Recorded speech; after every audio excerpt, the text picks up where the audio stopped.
يا أيها الذين آمنوا صلوا عليه وسلموا تسليما اللهم صل على سيدنا مولانا محمد وعلى آل سيدنا شفيعنا محمد মহানবী বলে কেউ ডাকে তারে,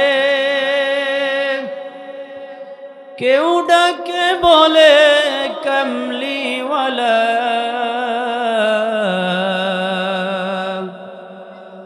নবীর প্রতি দুরূদ পড়েন স্বয়ং আমার আল্লাহ তাআলা।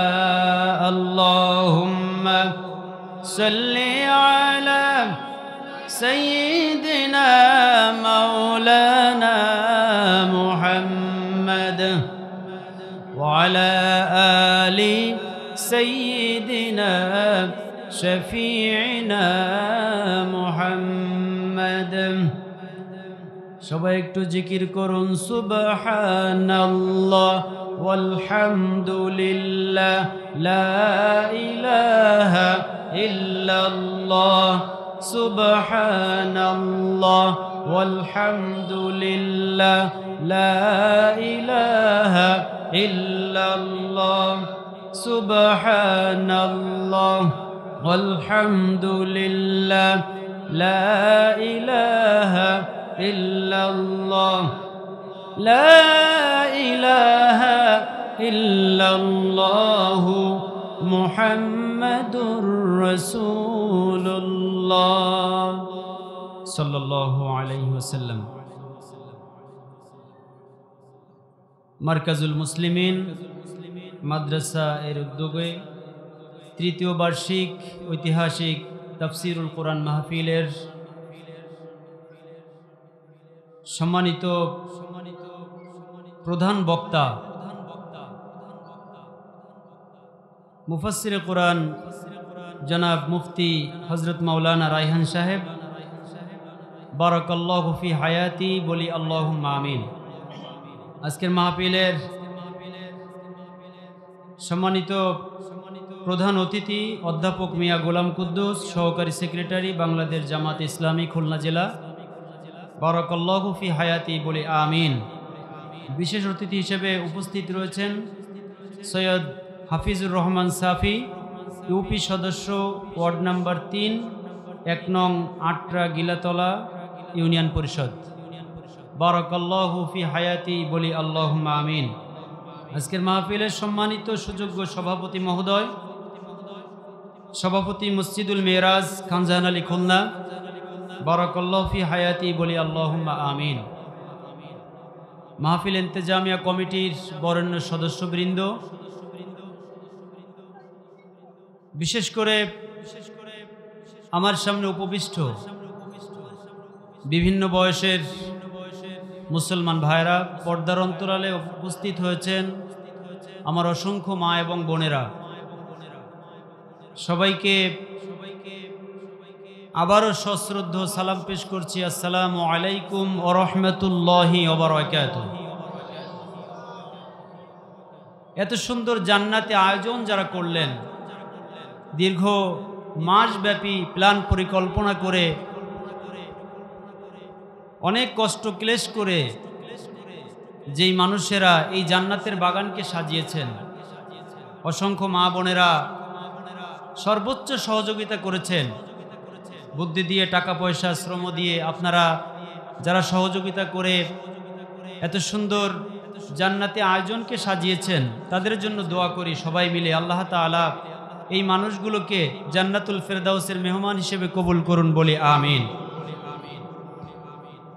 সম্মানিত ভাইরা, আমরা যারা আশপাশে ঘোরাফেরা করছি, বিনয়ের সাথে অনুরোধ জানাতে চাই, এটি কোরআনের মজলিস। এটা এমন একটা মজলিস, পৃথিবীতে এত বরকতপূর্ণ দ্বিতীয় কোনো মজলিস নাই। কথা কোন ঠিক কিনা? আপনি যে প্রোগ্রাম করেন না কেন, যে সমাবেশের আয়োজন করেন না কেন, কোরআনের সমাবেশ এটা আল্লাহর সমাবেশ, এর সাথে অন্য কারো তুলনা করা যায় না। রাসূল করিম সাল্লাল্লাহু আলাইহি ওয়াসাল্লাম বলেছেন এই জায়গাটা জান্নাতের টুকরায় পরিণত হয়ে যায়। বলে সুবহানাল্লাহ। এই যে লাইটিং প্যান্ডেল এগুলা আগামীকালকে আর থাকবে না, আগামীকাল এই লাইটগুলো আর জ্বলবে না। আপনি ইচ্ছা করলেও আর এই জান্নাতের বাগানে বসতে পারবেন না। সুতরাং সুযোগ এসেছে, সুবর্ণ সুযোগ চলছে, অফার চলছে। যারা বুদ্ধিমান তারা অফারটি গ্রহণ করবে। আল্লাহ তাআলা বলেছেন যেই মানুষগুলো কোরআনের মজলিস চলাকালীন আশপাশে ঘোরাফেরা করে, কোনো কাজ কাম নাই, শুধু শুধু ঘোরাফেরা করে, শয়তান এই মানুষগুলোকে ঘোরাতে থাকে।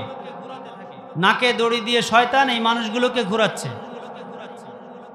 এরা যখন এখানে বসে যাবে এই জায়গাটা, সেই ব্যক্তি সৌভাগ্যবান হয়ে যাবে। এজন্য যারা আমরা বাইরে ঘোরাফেরা করছি, আসুন কোরআনের মজলিসে আসি, আমাদের ভাগ্যের পরিবর্তন ঘটানোর চেষ্টা করি। দেখেন এই অস্থিতি পরিবেশ, গোটা পৃথিবী একটা বসবাসের অনুপযোগী পরিবেশ গোটা পৃথিবীতে তৈরি হয়ে গিয়েছে। মানুষ কোথাও শান্তি পাচ্ছে না, শান্তি হলো কোরআনের কাছে। এজন্য আমাদের ভাগ্যের যদি পরিবর্তন ঘটাতে হয় আমাদের কোরআনের কাছে চলে আসতে হবে।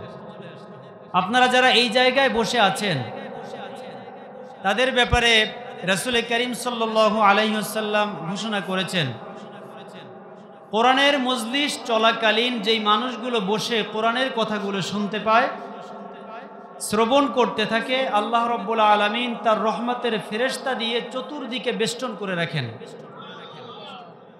এই ফেরেশতাগুলো একজনের কাঁধের উপরে একজন, তার কাঁধের উপরে একজন, এরকম করতে করতে আরশে আজিম পর্যন্ত পৌঁছে যায় এবং আল্লাহর কাছে ফরিয়াদ করতে থাকে, আল্লাহ তোমার যে বান্দাগুলো কোরআনের কথা পৃথিবীতে শুনছে, যে মানুষগুলোকে আমরা ঘিরে রেখেছি, এদেরকে তুমি মাফ করে দাও। আল্লাহ তাআলা তখন বলে, ও আমার ফেরেশতারা তোমরা সাক্ষী থাকো, যেই মানুষগুলো কোরআনের কথা শুনছে তোমাদের আবেদনকে আমি কবুল করে ওই মানুষগুলোকে মাফ করে দিলাম। সুতরাং যে ভাইয়েরা আমরা বাহিরে রয়েছি তারা কিন্তু কোরআনের মজলিসের বাহিরের মানুষ। এজন্য চলে আসুন এবং মনোযোগ দিয়ে চুপচাপভাবে কোরআনের কথাগুলো শুনতে বলেছেন আল্লাহ তাআলা। এখানে গন্ডগোল করা যাবে না। আমরা সবাই নেকি অর্জন করতে এসেছি। এখানে যদি আমরা মারামারি, এখানে গাঞ্জাম ফাসাদ সৃষ্টি করে আমরা বিশৃঙ্খলা সৃষ্টি করে দেই, আসলাম ভালো কাজে, হিতে বিপরীত হয়ে গেল, গুনাহ নিয়ে বাড়িতে চলে গেলাম, কি লাভ হলো? এজন্য আমরা আমাদের হেদায়েতের জন্যে কোরআনের কথাগুলো শুনবো ইনশাআল্লাহ। সম্মানিত ভাইরা, আপনারা যে এখানে বসে আছেন, যদি আপনারা চুপ করে কোরআনের কথাগুলো মনোযোগ দিয়ে শোনেন তাহলে বেনিফিটটা কি, ফায়দাটা কি আল্লাহ তাআলা কোরআনুল কারীমে সরাসরি ঘোষণা করে দিয়েছেন। আল্লাহ রাব্বুল আলামিন বলেছেন, وَإِذَا قُرِئَ الْقُرْآنُ فَاسْتَمِعُوا لَهُ وَأَنصِتُوا لَعَلَّكُمْ تُرْحَمُونَ। আল্লাহ তাআলা বলেছেন, যখন কোরআনুল কারীমের আলোচনা হয় তখন যদি তোমরা মনোযোগ সহকারে শ্রবণ করো কোরআনের কথাগুলি, তাহলে তোমরা আল্লাহর পক্ষ থেকে রহমত প্রাপ্ত হবে এবং রহমত নিয়ে তোমরা বাড়িতে ফিরে যাবে। কোন সুবহানাল্লাহ। শুধু কি তাই, আল্লাহ রাব্বুল আলামিন সূরাতুল ফুরকানের 70 নম্বর আয়াতে কারিমার মধ্যে চমৎকার করে জানিয়ে দিয়েছেন, ইল্লা মান তাবা ওয়া আমানা ওয়া আমিলা আমালান সালিহান ফাউলাইকা ইউবাদদিলুল্লাহু সাইয়্যাতিহিম হাসানাত। আল্লাহ তাআলা বলেছেন যে যারা নেক আমল করবে, এই কোরআনের মজলিসে যতক্ষণ আপনারা বসে থাকবেন, ফেরেশতারা আমল নামা থেকে আপনাদের আমার সকলের গুনাহগুলো মুছতে থাকবে। গুনাহ মুছতে মুছতে যখন পেজ খালি হয়ে যাবে, পৃষ্ঠা খালি হয়ে যাবে, ওয়াবাদালাহুম সাইয়্যাতিহিম হাসানাত, আল্লাহ পাক ফেরেশতাদেরকে অর্ডার করবেন, ও আমার ফেরেশতারা ওই বান্দাগুলোর ফাঁকা জায়গাটা নেকি দিয়ে বদল করে দাও। কোন সুবহানাল্লাহ। আপনি আমি এখানে যতক্ষণ বসে থাকব, কোরআনের ভাষা অনুযায়ী, আল্লাহর কথা অনুযায়ী, ততক্ষণ পর্যন্ত ফেরেশতারা আমাদের আমলনামাগুলো মুছতে, আমলনামার গুনাহগুলো মুছতে থাকবে। যেই পৃষ্ঠা গুনাহ মুছা হয়ে যাবে, খালি হয়ে যাবে, আল্লাহ বলবে খালি রেখো না, ওখানে নেকি দিয়ে বদল করে দাও আমার বান্দাকে। এজন্য এটা এমন একটা মজলিস, বরকতপূর্ণ মজলিসে আমরা বসে আছি।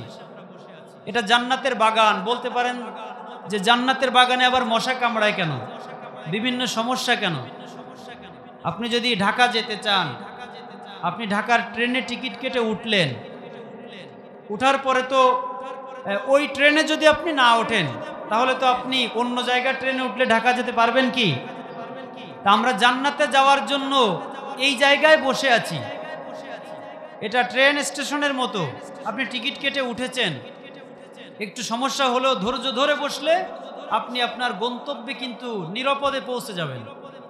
এখানে যদি আপনি একটু মশার কামড় খেয়ে একটু কষ্ট করে কিছুটা সময় দিতে পারেন, আমরা তো অনেক ঘুমাই, কত ঘুমিয়েছি জীবনে, এমন ঘুম ঘুমাবো হাজার হাজার বছর কেটে যাবে।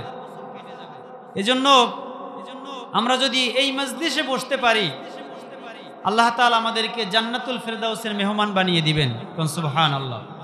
সম্মানিত ভাইরা, আমি তেলাওয়াত করেছি আপনাদের মাঝে কোরআনুল কারীমের সূরাতুল আলাক। এটি সাজানোর দিক দিয়ে ৯৬ নম্বর সূরা।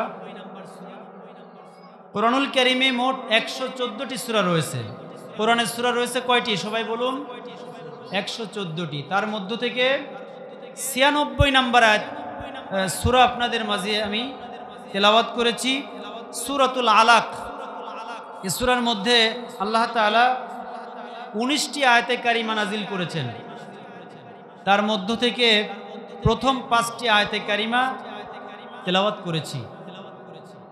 আমার মালিক যদি তৌফিক দান করেন, এই ৫টি আয়াতের আলোকে কোরআন এবং হাদিস থেকে কিছু আলোচনা করব ইনশাআল্লাহ। সবাই আমার জন্য দোয়া করুন, যে কথাগুলো আমি বলবো যেন কোরআন থেকে বলতে পারি, আল্লাহ তাআলা আমার জন্য যেন সহজ করে দেন, এবং আমি আপনি সকলের যেন হেদায়েতের ওসিলা হয়ে যায়, বলি আমিন। সম্মানিত ভাইরা, আল্লাহ তাআলা ঘোষণা করেছেন, ইকরা বিসমি রাব্বিকাল্লাযী খলাক, পড়ো তোমার রবের নামে যিনি সৃষ্টি করেছেন। খলাকাল ইনসানা মিন আলাক, যিনি মানুষকে জমাট বাঁধা রক্ত দিয়ে সৃষ্টি করেছেন। ইকরা ওয়া রাব্বুকাল আকরাম, পড়ো তোমার রব মহিমান্বিত। আল্লাযী আল্লামা বিল কলম, তিনি এমন রব যিনি কলমের মাধ্যমে তোমাদেরকে শিক্ষা দিয়েছেন। আল্লামাল ইনসানা মা লাম ইয়ালাম, তিনি এমন বিষয় শিখিয়েছেন যে বিষয়গুলো তোমরা কখনো জানতে না। এই ছিল তেলাওয়াতকৃত আয়াতের সরল অনুবাদ। সম্মানিত ভাইরা, এই সূরাটি রাসূল করিম সাল্লাল্লাহু আলাইহি ওয়াসাল্লামের মাক্কি জিন্দেগিতে নবুয়তের একেবারে সূচনা লগ্নেই সর্বপ্রথম নাজিলকৃত সূরা। এই সূরাটি দুটি অংশে নাজিল হয়। প্রথম ৫টি আয়াতে কারিমা সর্বপ্রথম নাজিল হয় এবং পরবর্তীতে ১৪টি আয়াত এটি নাজিল হয়েছিল। তো আল্লাহ তাআলা এই সূরার নাজিল করে আমাদেরকে পড়ার প্রতি, গবেষণার প্রতি, অধ্যয়নের প্রতি আমাদেরকে উৎসাহ জুগিয়েছেন। এই যে 5টি আয়াতে কারিমা তেলাওয়াত করলাম, এর শানে নুজুল রয়েছে। কোরআনুল কারীম নাজিলের প্রেক্ষাপটকে বলা হয় শানে নুজুল। সবাই বলেন, কোরআনুল কারীম নাজিলের প্রেক্ষাপটকে কি বলা হয়? শানে নুজুল। এবং হাদিস বর্ণনার প্রেক্ষাপটকে বলা হয় শানে উরুদ। তাফসির বুঝতে গেলে, যেহেতু তাফসিরুল কোরআন মাহফিল, ওয়াজ মাহফিলে বিভিন্ন কিস্সা কাহিনীও বলা যায়, তাফসিরুল কোরআন মাহফিলে এই সুযোগ নাই। কথা হবে সরাসরি কোরআন থেকে, কোরআনের ব্যাখ্যা হাদিস, প্রয়োজন হলে হাদিস থেকে, এভাবে আলোচনা করতে হবে। এটি নাজিলের যে প্রেক্ষাপট, সিয়াসিত্তার অন্যতম প্রধান দুটি গ্রন্থ বুখারী এবং মুসলিমের বর্ণনায় হাদিস এসেছে। রাসূল করিম সাল্লাল্লাহু আলাইহি ওয়াসাল্লাম তিনি মক্কার কুরাইশ বংশে আব্দুল্লাহর ঔরসে মা আমেনার গর্ভে জন্মগ্রহণ করলেন। আস্তে আস্তে আমাদের নবী বড় হতে লাগলেন। 17 বছর বয়স যখন নবীজির হলো, তখন তিনি দেখতে পেলেন মারামারি, কাটাকাটি, অন্যায়, অবিচার চতুর্দিকে ছেয়ে গিয়েছে। বিশ্বনবী চিন্তিত হয়ে গেলেন, এই জাতিকে, এই সমাজকে, এই রাষ্ট্রকে কিভাবে উত্তরণ ঘটানো যায়। এভাবে যদি চলতে থাকে মানুষের মধ্যে তো কোনো শান্তি থাকবে না, মানুষের জীবনের কোনো নিশ্চয়তা নাই। সুতরাং কি করা যায়? তিনি যুবকদেরকে ডাকলেন, যুবকদেরকে ডেকে একটি সংগঠন তৈরি করলেন, যেই সংগঠনের নাম হিলফুল ফুজুল, আমরা সকলে পড়েছি। সংগঠন করে তিনি 23টি বছর সমাজের জন্য, দেশের জন্য কাজ করলেন। যেখানে অন্যায় হয় সেখানে প্রতিবাদ, প্রতিরোধ গড়ে তোলা হয়। এভাবে করে যেভাবে তারা কার্যক্রম পরিচালনা করছিলেন, সেভাবে ফিডব্যাক পাচ্ছিলেন না, ফলাফলটা সেভাবে আসছিল না। এভাবে 23 বছর অতিবাহিত হয়ে গেল। রাসূল করিম সাল্লাল্লাহু আলাইহি ওয়াসাল্লাম দেখলেন, এই জাতিকে তো সঠিকভাবে 16 আনা এদেরকে জীবনের নিশ্চয়তা দেওয়া যাচ্ছে না, সমস্যা থেকেই যাচ্ছে। সুতরাং তিনি হেরা পর্বতের গুহায় গিয়ে ধ্যানমগ্ন থাকা শুরু করলেন। এই জাতিকে উত্তরণের জন্যে তিনি তাহনুস করলেন। তাহনুস হলো দেশের জন্য, জাতির জন্য, তাদের কল্যাণের জন্য ধ্যান করা, যে কিভাবে এদের উত্তরণ করা যায়। এভাবে ধ্যান করতে লাগলেন। কয়েকদিন পর হযরত জিবরিল আমিন সাদা কাপড় পরিহিত অবস্থায়, ফেরেশতার আকৃতিতে নয়, সাদা কাপড় পরিহিত অবস্থায় তিনি এসে বললেন, ইকরা, পড়ো। বিশ্বনবী বললেন, কি পড়ব? মা আনা বিকরি, আমি তো পড়তে জানি না। বিশ্বনবীকে বুকের সঙ্গে চেপে ধরে একটু জোরে চাপ দিলেন। চাপ দিয়ে ছেড়ে দিয়ে আবার বললেন, ইকরা, পড়ো তোমার রবের নামে। এবারও বিশ্বনবী বললেন, মা আনা বিকরি, আমি তো পড়তে জানি না। আবারও বুকের সঙ্গে জড়িয়ে ধরে বিশ্বনবীকে চাপ দিলেন। এরপর আবার বললেন, ইকরা। তৃতীয়বারও বললেন বিশ্বনবী যে পড়তে পারি না। 3 বার চাপ দেওয়ার পরে এরপর এক টানা 5টি আয়াতে কারিমা জিবরিল আমিন তেলাওয়াত করে দিয়েছে এবং সাথে সাথে বিশ্বনবী পড়েছে, কোন সুবহানাল্লাহ। নাজিল হয়ে গেল। অন্য বর্ণনায় এসেছে যে জান্নাতের রেশমি কাপড়ে স্বর্ণের সুতা দিয়ে আল্লাহ তাআলা 5টি আয়াতে কারিমা লিখে ওই কাপড়টি জিবরিল আমিনকে তার সামনে ধরতে বললেন। জিবরিল আমিন ওই রেশমি কাপড়ে স্বর্ণের সুতা দিয়ে এই 5টি আয়াতে কারিমা লিখা ওই কাপড়টি বিশ্বনবীর সামনে ধরে বললেন, ইকরা বিসমি রব্বিকাল্লাযী খলাক। এরপরে তৃতীয়বারে রাসূল কারীম সাল্লাল্লাহু আলাইহি ওয়াসাল্লাম একটানা 5টি আয়াতে কারিমা তেলাওয়াত করলেন। নাজিল হয়ে গেল 5টি আয়াতে কারিমা। রাসূল করিম সাল্লাল্লাহু আলাইহি ওয়াসাল্লাম থরথর করে কাঁপতে থাকলেন। এই দৃশ্য বিশ্বনবী আগে কখনো দেখেনি। বিশ্বনবী বর্ণনা করছেন, এত জোরে আমাকে চাপ দেওয়া হয়েছে, প্রতিবারে মনে হয় আমার রূহ বেরিয়ে যাচ্ছে, আমার জীবন নাশের উপক্রম হয়েছে প্রত্যেকবার চাপে, এত জোরে জোরে আমাকে চাপ দিয়েছে জিবরিল আমিন। বিশ্বনবী বাসায় চলে গেলেন, ঘরে গিয়ে বললেন, খাদিজা তুমি আমাকে কম্বল দিয়ে তুমি ঢেকে দাও, আমি ভয় পেয়েছি। কম্বল দিয়ে বিশ্বনবীকে ঢেকে দেওয়া হলো।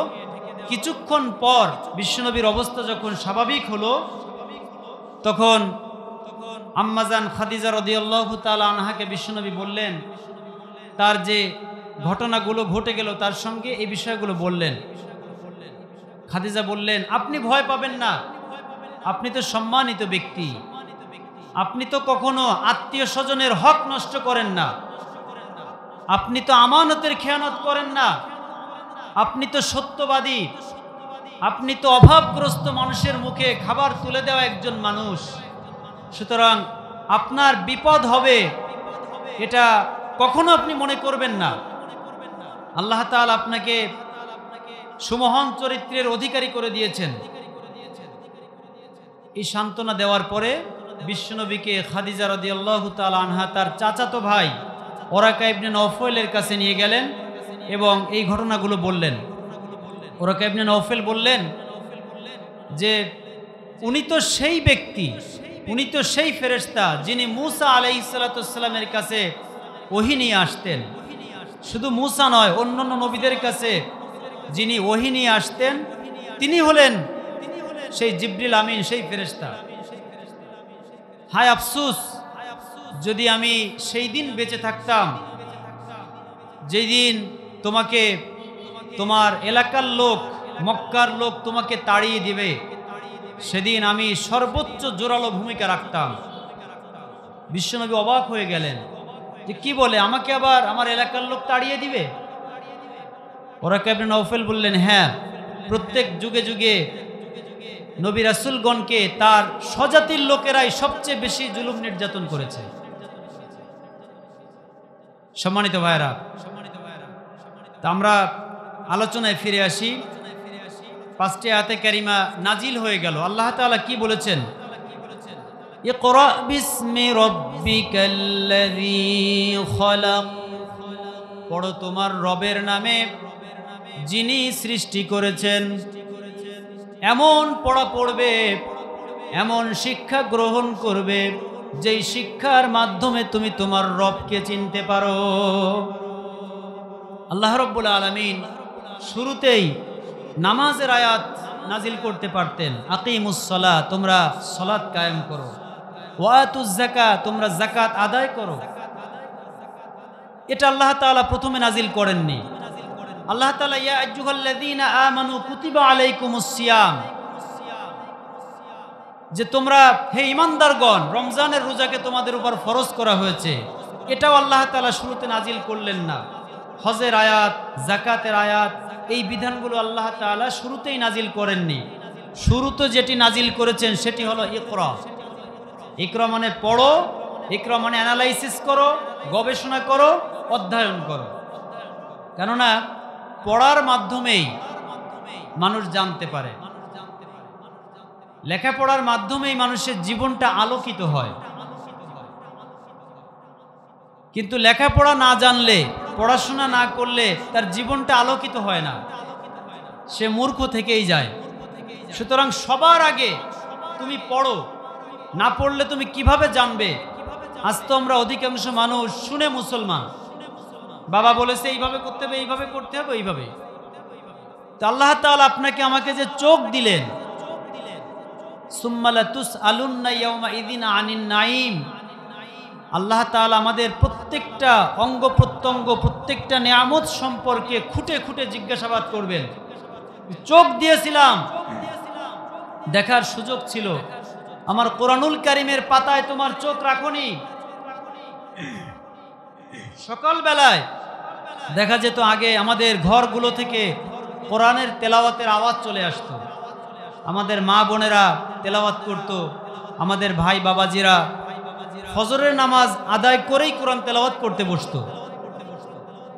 আজ তার বিপরীতটা আমরা লক্ষ্য করি।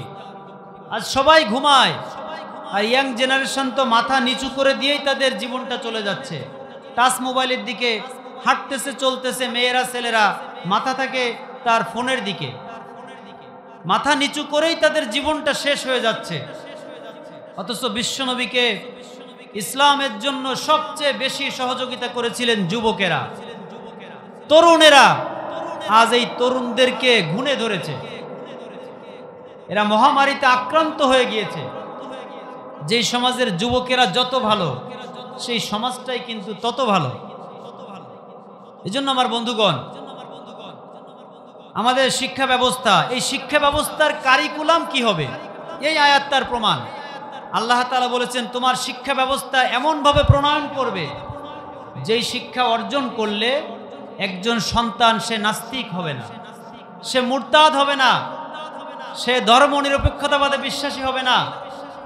কিন্তু আজ দেখা যায় ইউনিভার্সিটির প্রফেসর, ঢাকা বিশ্ববিদ্যালয়ের এমন প্রফেসর রয়েছে যে নাস্তিক, রাজশাহী ইউনিভার্সিটি, এভাবে স্বনামধন্য ইউনিভার্সিটিগুলোতে যারা প্রফেসরের দায়িত্ব রয়েছে তার মধ্যে কিছু কিছু নাস্তিক প্রফেসরও রয়েছে।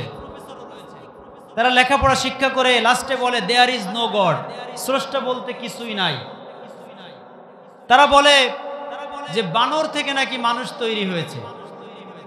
এই যে এই আয়াত তেলাওয়াত করলাম, দ্বিতীয় আয়াতে খলাকাল ইনসানা মিন আলাক, আল্লাহ বলছেন মানুষদেরকে সৃষ্টি করেছি জমাট বাঁধা রক্ত দিয়ে। আর ওরা বলে যে বানর থেকে মানুষ সৃষ্টি হয়েছে। এই কথাগুলো বলে 90% মুসলমানের দেশে কিভাবে ওরা জেলের বাইরে থাকে আমার বুঝে আসে না। আমরা ঘুমিয়ে থাকি। এই কথাগুলো আমাদের সন্তানেরা, তাদেরকে বাধ্য করে তাদেরকে শেখানোর ব্যবস্থা করা হয়েছে। কিন্তু আমার বন্ধুগণ, আমাদের বুঝতে হবে ব্রেন আল্লাহ এমনিতেই দেননি, এটাকে কাজে লাগাতে হবে। আল্লাহ তাআলা বলেছেন যে আমি জমাট বাঁধা রক্ত দিয়ে মানুষকে সৃষ্টি করেছি, আর ওরা বলে বানর থেকে তৈরি হয়েছে। যারা বান্দরের জাত তাদের কথা এরকমই হয়। এজন্য আমার ভাইরা, বান্দরের জাতের মধ্যে থাকা যাবে না। মুসলমানেরা তো বীরের জাতি। আপনাকে যা বললো মাথা পেতে বিশ্বাস করেন, হ্যাঁ ঠিক আছে, তুমি যেটা বলো ওটা রাইট, ভুল তো ভুল, সে যেই হোক না কেন।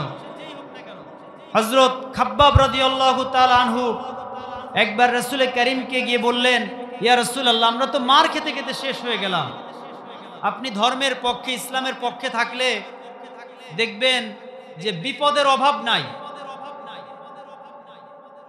আপনি নামাজের জন্য ডাকেন, সমস্যা নাই, রোজার জন্য ডাকেন, সমস্যা নাই।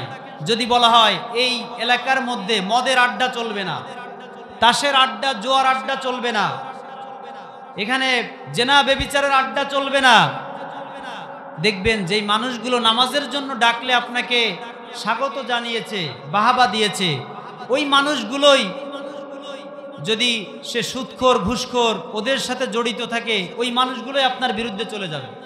চতুর্মুখী বিপদ আপনাকে চেয়ে ফেলবে। এজন্য খাব্বাব রাদিয়াল্লাহু বলছেন, ইয়া রাসূলুল্লাহ, আমরা তো মার খেতে খেতে শেষ হয়ে যাচ্ছি, আপনি কি দোয়া করবেন না আমাদের জন্য? ইসলামের পক্ষে থাকার কারণে এত বিপদ, এটা তো সহ্য করতে পারছি না, সীমা ছাড়িয়ে গিয়েছে। রাসূল কারীম বললেন, তোমাদের আগে যারা ইসলামের প্রতি অটল অবিচল থেকেছে, কোরআনের কথা বলেছে, তৎকালীন রাষ্ট্রশক্তি তাদেরকে ধরত। সুম্মা ইউতা বিল মানশা ফাইদাও আলা রাসিহি ফায়াজআলু নিসফাইন, তাদেরকে কোমর পর্যন্ত মাটির মধ্যে গেড়ে দিত এবং করাত দিয়ে মাথার মাঝখান দিয়ে চিরে জীবিত মানুষটিকে দ্বিখণ্ডিত করে ফেলে দিত। শুধু ইসলামের উপর অটল ছিল, এ কারণে এই অপরাধে। খাব্বাব রাদিয়াল্লাহু বলেন, ইয়া রাসূলুল্লাহ, আমাদের জন্য একটু দোয়া করুন, আমরা যেন একটু সহ্য করতে পারি, আমরা যেন ধৈর্যের সাথে মোকাবেলা করতে পারি। এজন্য আমার বন্ধুগণ, শিক্ষা কারিকুলাম, আমাদের কোমলমতি সন্তানেরা যাদের ব্রেনে একবার বললেই ক্যাচ করে ফেলে, ওরা আর ভুলে না। দেখবেন আপনার ছোট্ট মাসুম বাচ্চা, শিশু বাচ্চা, ওর সামনে একটা গালি যদি আপনি দেন কোনো মতে, ও আর ভোলে না। আপনি যা বলেন, ওর ব্রেনটা এত শার্প থাকে, ওর ব্রেনে কিন্তু আপনি যেটা বলবেন ওইটা কিন্তু ক্যাচ করবে। আমার আপনার ব্রেন বয়স হয়ে গেলে দেখা যায় অনেক সময় মনে আসতে চায় না। এজন্য কোমলমতি শিশুদেরকে টার্গেট নিয়ে এই সমাজটাকে নাস্তিক্যবাদী সমাজ বানানোর পায়তারা করে গিয়েছে গত সরকার। সবাই প্রমাণিত। ওলামায়ে কেরাম কিন্তু রাস্তায় নেমে গিয়েছিল।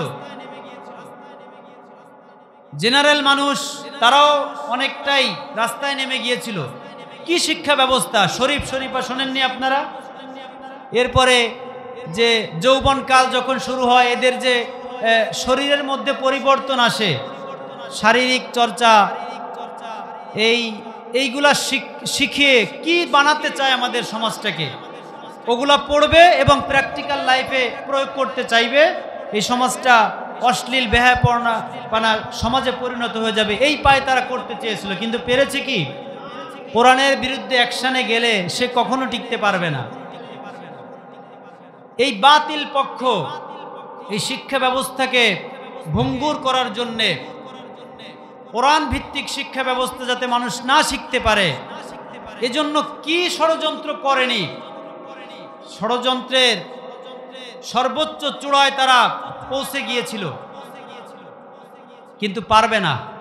আল্লাহ তাআলা কোরআনুল কারীমে বলেছেন, ইউরিদুনা লিইউতফিউ নূরাল্লাহি বিআফওয়াহিহিম ওয়াল্লাহু মুতিম্মু নূরিহি ওয়ালাউ কারিহাল কাফিরুন। আল্লাহ তাআলা বলেছেন, ওই কাফের বেঈমানেরা চায় মুখের ফুৎকার দিয়ে ইসলামের আলোকে নির্বাপিত করতে, আর আমি আল্লাহ তাআলা চাই ইসলামের আলোকে পৃথিবীর বুকে প্রজ্বলিত করতে, তাতে কাফের বেঈমানেরা যতই অসন্তুষ্ট হোক না কেন। আল্লাহ কি বলেছেন? যে আমি আমার ইসলামের আলোকে জ্বালিয়েই ছাড়বো। কিন্তু কাফের বেঈমানেরা ওরা চায় মুখের ফুৎকার দিয়ে ইসলামের আলোকে নিভিয়ে দিতে।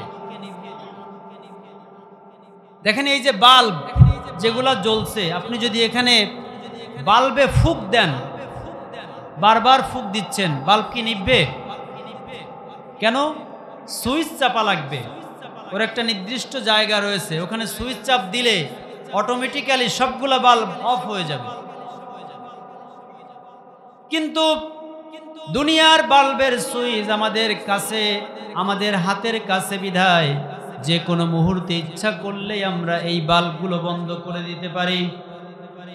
কিন্তু কোরআনুল কারীমের সুইচ কোনো মানুষের হাতে দেওয়া হয়নি, ফেরেশতাদের হাতে দেওয়া হয়নি। কোরআনুল কারীমের সুইচটা স্বয়ং আল্লাহর হাতে।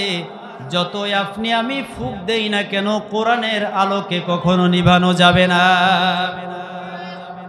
কোরআনের সাথে গাদ্দারি করলে প্লাবনের সময় খড়কুটাগুলো যেমন ভেসে যায়, কোরআনুল কারীমের বিরুদ্ধে যদি অবস্থান নেওয়া হয়, ওই মানুষগুলো কোরআনের প্লাবনে খড়কুটার মতো ভেসে যাবে।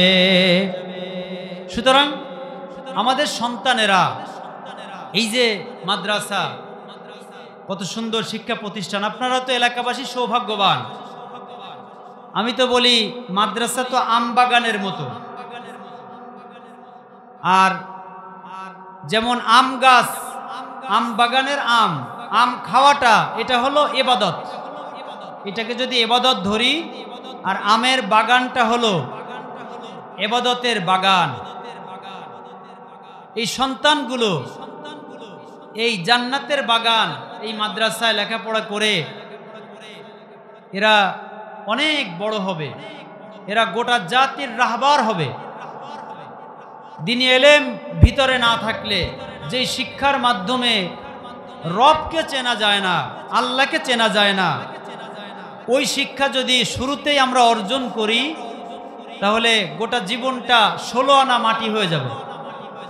শুরুতে যদি আপনার সন্তানকে কোরআন শিখাতে পারেন, কোরআনের বীজ যদি আপনি বপন করতে পারেন, ওই সন্তান কখনো নাস্তিক হবে না, কখনো মুরতাদ হবে না।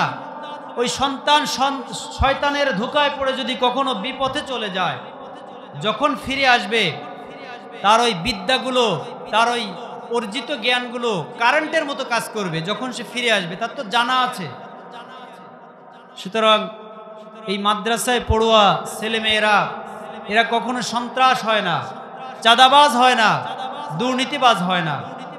দেখবেন মসজিদের ইমাম, মুয়াজ্জিন, মাদ্রাসার মুআল্লিমগুলো যারা আছেন, সম্মানিত শিক্ষকবৃন্দ, তারা কখনো সন্ত্রাস হয় না, কখনো জঙ্গিবাদ হয় না। কিন্তু গত আওয়ামী লীগ সরকার প্রমাণ করতে চেয়েছে যে আলেমরা মানেই জঙ্গিবাদী গোষ্ঠী। বারবার কিন্তু এটা প্রমাণের চেষ্টা করেছে। দেখেননি জিহাদের আয়াত, জিহাদি বই পেলেই আটক করা হয়েছে। দেখেননি আপনারা পত্রপত্রিকায় জিহাদি বই সহ আটক। জিহাদ কি এটা আমার আপনার মামু বাড়ির কোনো কথা, আমার আপনার কোনো সম্পত্তি? কোরআনুল কারীমের কথা, কোরআনুল কারীমের বড় একটা পার্ট, একটা অংশ, এটাকে যে অস্বীকার করবে সে তো কাফির, নিঃসন্দেহে সে কাফির। তাহলে জিহাদি বই সহ আটক মানে কোরআন সহ আটক। সরাসরি কোরআনের বিরুদ্ধে কিন্তু অ্যাকশনে গিয়েছিল, এজন্য টিকতে পারেনি, কোথাও জায়গা হচ্ছে না। এই কথাগুলো আমি আপনাদের বুঝাতে চাই যে আমরা দ্বিতীয়বার এরকম হতে চাই না। এরকম মানুষ, নাস্তিক্যবাদী মানুষ বাংলার জমিনে দেখতে চাই না। বাংলাদেশ এটা আলেম ওলামার দেশ, এটা পীর মাশায়েখের দেশ, এটা মসজিদ মাদ্রাসার দেশ। আমাদের ফজরের সময় ঘুম ভাঙে আমাদের মাইকের আজানের মাধ্যমে। সুতরাং সেই দেশে নাস্তিক্যবাদী কথা বলে ক্ষমতায় নাস্তিক্যবাদী শক্তি গিয়ে এরা কখনো টিকতে পারবে না। এজন্য বন্ধুগণ, কোরআনুল কারীম এটা এসেছে আমাদের হেদায়েতের জন্য, মানব জাতির হেদায়েতের কমল পরশ কোরআনুল কারীম। আল্লাহ তাআলা বলেছেন, ইকরা বিসমি রাব্বিকাল্লাযী খলাক, পড়ো তোমার রবের নামে যিনি স্রষ্টা। এখন রব কাকে বলে? রবকে মানতে গেলে কয়টা বিষয় মানা লাগে এটা আমাদের জানা দরকার। আমরা শুধু বলি রবকে মেনে নিয়েছি, রবকে তো মেনে নিয়েছি, কথায় বলে ফেলি। রবের তাফসিরের মধ্যে 4টা অর্থ এসেছে। এই 4টা বিষয় যদি আপনি মেনে নিতে পারেন তাহলে আপনি রবকে মেনে নিয়েছেন। 1 নাম্বার হলো জুত্তারউইয়া, অর্থাৎ যেটা প্রয়োজন এটা আগে যিনি তৈরি করে রাখেন তিনি হলেন রব। এই যে জমিন, আমরা যে পৃথিবীতে রয়েছি, আমাদের পদাচরণা, এই জমিনটা আগে আমাদের বসবাসের অনুপযোগী ছিল। আদম সন্তান সৃষ্টির আগে এই জমিনে এত উত্তাপ, এত গরম, এমন একটা অবস্থা ছিল যে কোনো মানুষ এখানে টিকে থাকতে পারবে না। আল্লাহ তাআলা আমাদেরকে পৃথিবীতে পাঠানোর আগে এই জমিনটাকে এমন একটা ব্যালেন্স করে দিয়েছেন। দেখেন গরম শীত এটা যখন প্রচণ্ড আকারে শুরু হয়, দেখা যায় যে প্রচণ্ড শীতে অনেকে মারা যায়। ওর 3-4 ডাবল যদি শীত বেড়ে যায়, সত্য প্রবাহ, আমরা তো কেউ বেঁচে থাকার কথা নয়, কিন্তু আল্লাহ ওই পর্যায়ে দেন না, আমাদের সহনীয় মাত্রায় দেন। আবার যখন গরম চলে আসে, এমন গরম চলমান থাকে যে আমরা সহ্য করতে পারবো, কিন্তু আল্লাহ যদি তার চেয়ে 4-5 গুণ গরম বাড়িয়ে দিতেন, কাঠ ফাটা রোদ যখন চলে, তাহলে আমরা কেউ বেঁচে থাকতে পারতাম না। আমরা আল্লাহ রাব্বুল আলামিন এমন একটা সুন্দর পরিবেশ তৈরি করে দিয়েছেন যে আমরা কিভাবে এখানে বসবাস করব, এটা আপনার আমার পৃথিবীতে আসার 50,000 বছর আগে আল্লাহ তাআলা বাজেট করে রেখেছেন। আপনি আমি কোন দিন কি দিয়ে ভাত খাবো, এটা আল্লাহ তাআলা আপনার আমার সৃষ্টির আগে, পৃথিবী সৃষ্টির 50,000 বছর আগে কিন্তু এটা বাজেট করে রেখেছেন। এই মানুষটার লাইফ স্টাইলটা কি হবে, ঠিক সেভাবেই কিন্তু চলছে। সুতরাং এই যে বিভিন্ন ফল আমরা খেয়ে থাকি, আমরা যে ভাত খেয়ে বিভিন্ন ফল খেয়ে আমরা বেঁচে থাকি, এই খাবার খাওয়া বন্ধ করে দিলে তো এমনিতেই আমরা মারা যেতাম। আল্লাহ তাআলা বলেছেন, ও বান্দা তুমি কেন আমার ইবাদত করবে না? কেন আমি রব, আমাকে মেনে নিবে না? এই যে মাটি, এর তো কোনো শক্তি নাই, পাওয়ার নাই। একজন কৃষক সে কি করে? সে একটা বীজ বপন করে আসে, চাষাবাদ করে বীজ বপন করে, এতটুকুই তার কাজ। আল্লাহ তাআলা বলেন, আমি আল্লাহ তাআলা ঝুম বৃষ্টি নাজিল করে এই মরা জমিনটাকে আমি জিন্দা করে দেই। কোন সুবহানাল্লাহ। এই মৃত এই মাটিটাকে জীবিত করে দিয়ে এখানে বিভিন্ন ধরনের ফসল উৎপাদনের ব্যবস্থা করে দেই আমি আল্লাহ। আল্লাহ তাআলা বলেছেন, ইয়া আইয়ুহান নাসু উবুদু রাব্বাকুমুল্লাযী খালাকাকুম ওয়াল্লাযীনা মিন ক্বাবলিকুম লাআল্লাকুম তাত্তাকুন। আল্লাহ তাআলা বলেছেন, হে মানব সম্প্রদায়, তুমি তোমার রবের ইবাদত করবে, কেননা আমি আল্লাহ তো তোমাদের স্রষ্টা। আমি শুধু তোমাদের স্রষ্টা নই, তোমাদের আগে যারা এই পৃথিবীতে এসেছিল আমি আল্লাহ রব্বুল আলামিন তাদেরকেও সৃষ্টি করেছি। আর আমার ইবাদত এজন্য করবে যে তোমরা যাতে জান্নাতি মানুষ হতে পারো, তাকওয়া অর্জন করতে পারো। এরপরের আয়াতে আল্লাহ তাআলা বলেছেন, আল্লাযী জাআলা লাকুমুল আরদা ফিরাশা, আমি এই জমিনটাকে তোমাদের জন্য বিছানা স্বরূপ বানিয়ে দিয়েছি। জমিনটা কি? বিছানা স্বরূপ।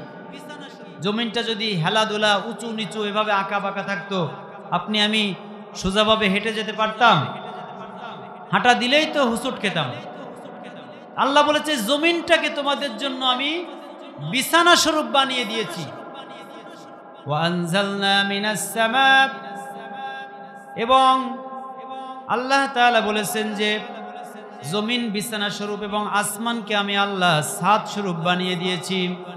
ওয়ানজালনা মিনাস সামাই মাআন, এবং আসমান থেকে আমি আল্লাহ তাআলা বৃষ্টি বর্ষণ করে থাকি।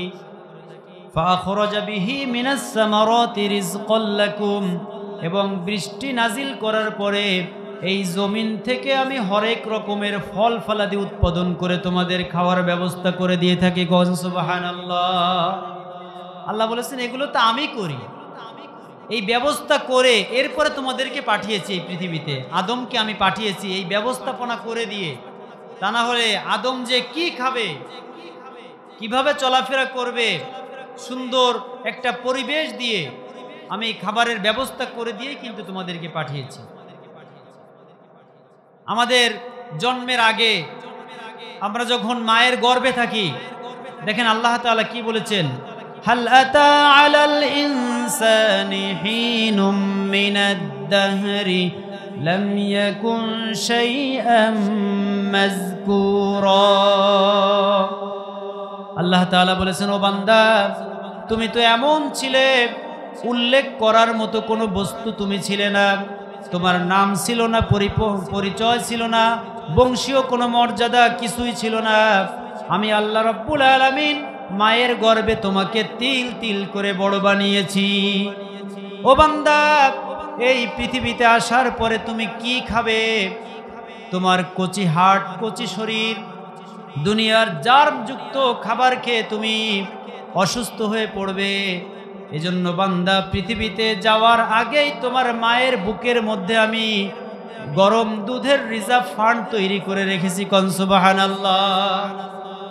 সন্তান এসে দুনিয়ার এই জার্মযুক্ত খাবার খেয়ে যাতে বিপদে পড়ে না যায়, আমার মালিক আমি আপনি আসার আগে যেটা আমার প্রয়োজন ওইটা তিনি তৈরি করে রেখেছেন। সম্মানিত ভাইরা, রব শব্দের 2 নম্বর অর্থ হচ্ছে খালিক। খালিক মানে হলো স্রষ্টা। আল্লাহ তাআলা আমাদের স্রষ্টা, শুধু আমাদের নয়, আমাদের পূর্বে যারা পৃথিবীতে এসেছিলেন তাদেরও স্রষ্টা। দেখেন কত সুন্দর করে আল্লাহ তাআলা আমাদেরকে তৈরি করেছেন।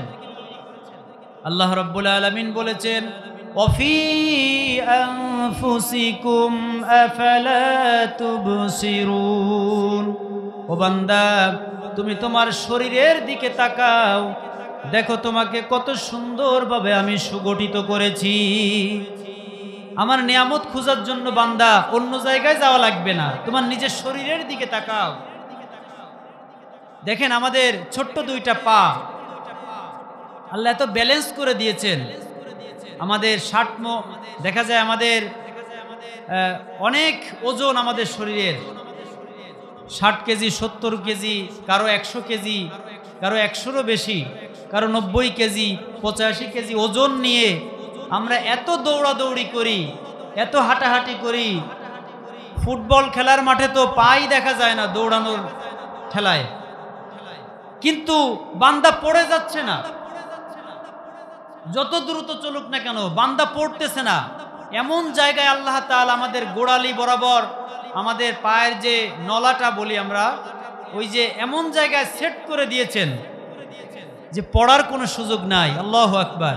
এগুলা দেখলে তো এমনিতেই আল্লাহর প্রতি ঈমান চলে আসে যে সে আল্লাহ কত সুন্দর কারিগর। আমাদের দুইটা চোখ আল্লাহ তাআলা দান করেছেন, কত সুন্দর, আপনি সবকিছু দেখতে পাচ্ছেন। এই চোখ দুটি না থাকলে আপনাকে কেউ কাজে নেবে, আপনাকে চাকরিতে নেবে, আপনার অনেক ফার্স্ট ক্লাস সার্টিফিকেট সবকিছু, আপনি অন্ধ, আপনাকে নিলে তো আপনার পিছনে অন্য লোক খাটা লাগবে, চাকরি করা তো দূরের কথা। এই যে ছোট্ট ছোট্ট দুইটা চোখ আল্লাহ দিয়েছেন, আল্লাহ বলেছেন আলাম নাজআল লাহু আইনাইন, ও বান্দা তুমি কেন আমার ইবাদত করবা না?